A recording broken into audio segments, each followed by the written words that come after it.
You ever notice how the smell of a shop changes on a Monday morning?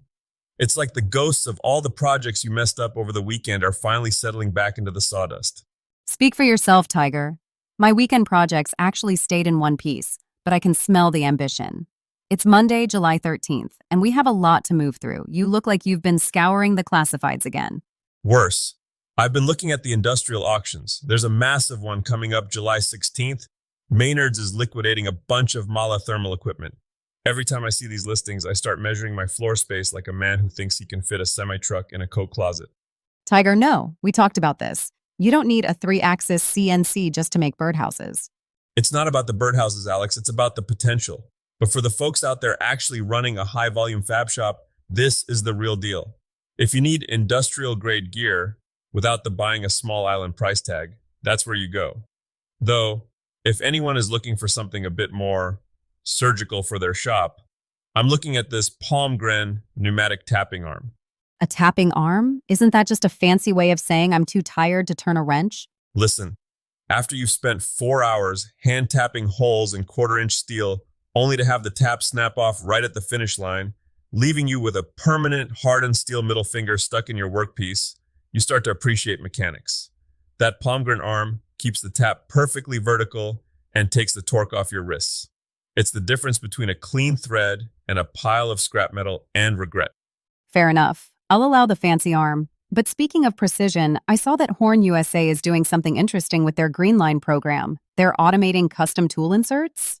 Yes, and this is actually a massive shift. Usually, if you need a custom cutting tool, you're waiting weeks for a design to be approved and machined. Horn is using a system that qualifies the design almost instantly. It's like getting a custom tailored suit in the time it takes to buy a t-shirt at the mall. And it's made here in the States, which in this economy feels like finding a $20 bill in your winter coat. It's interesting you mentioned the made in the USA aspect because the trade world is buzzing right now. I was reading about Tony Bertolino from the PHCC. He's really beating the drum for apprenticeships lately. And he should be. The trades aren't just a fallback anymore, they're the front line. An apprenticeship is basically a 4-year head start where someone pays you to get an education. It's the only school where the final exam involves making sure a building doesn't flood or freeze. I love the story we found this week about the contractor who left the fire department to go back to the job site. It's not always a straight line from A to B, is it? That's the secret truth of the shop, Alex.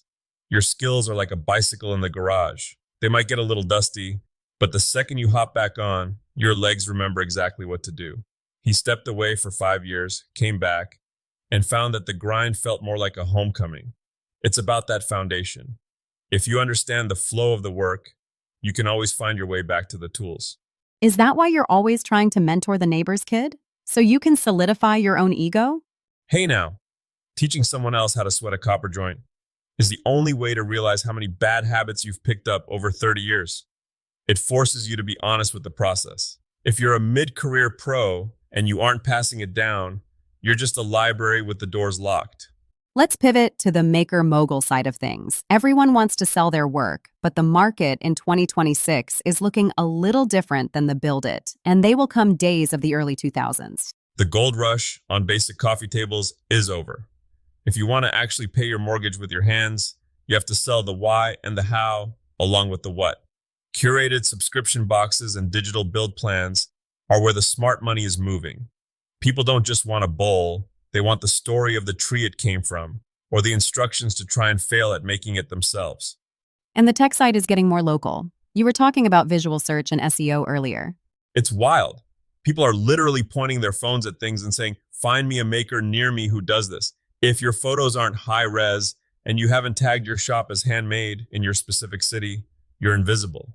You could be the best wood turner in the county, but if Google thinks you're a ghost, you won't sell a single toothpick. I saw your new Value Plus pricing formula on the chalkboard earlier. Innovation tax? Really? Look, most makers calculate their wood, their glue, and maybe, if they're feeling generous, an hourly rate that's lower than what they'd make flipping burgers. But they forget that tools wear out, sandpaper disappears. That 20% innovation tax is for the future you who needs a new bandsaw blade or wants to try a radical new technique without worrying if the rent is covered. It's reinvestment masquerading as a line item. Speaking of radical techniques, We have to talk about the $5,000 walnut resin gamble. I watched that video, Tiger. My heart was in my throat when he started pouring the epoxy.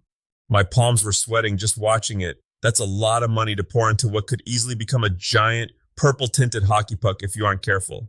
What was the biggest oh no moment for you? It's the bubbles, Alex. Always the bubbles. People see a beautiful slab and think they can just dump resin on it. But wood is basically a collection of tiny straws. If you don't seal those edges, really lock them down with a thin coat of epoxy first, the wood will burp air into your pour for hours.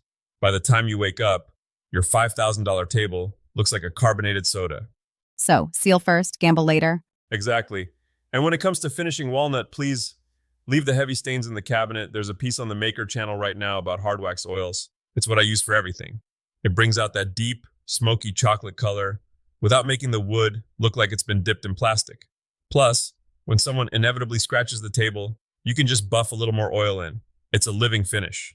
You actually made a bow tuning station this weekend too, didn't you? I saw the MFJJ influence all over your Instagram. Guilty. It's a specific kind of madness, combining woodworking with the mechanical precision needed for archery.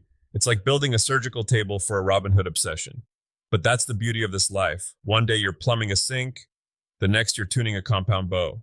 We've covered a lot today, everything from pneumatic arms to the innovation tax.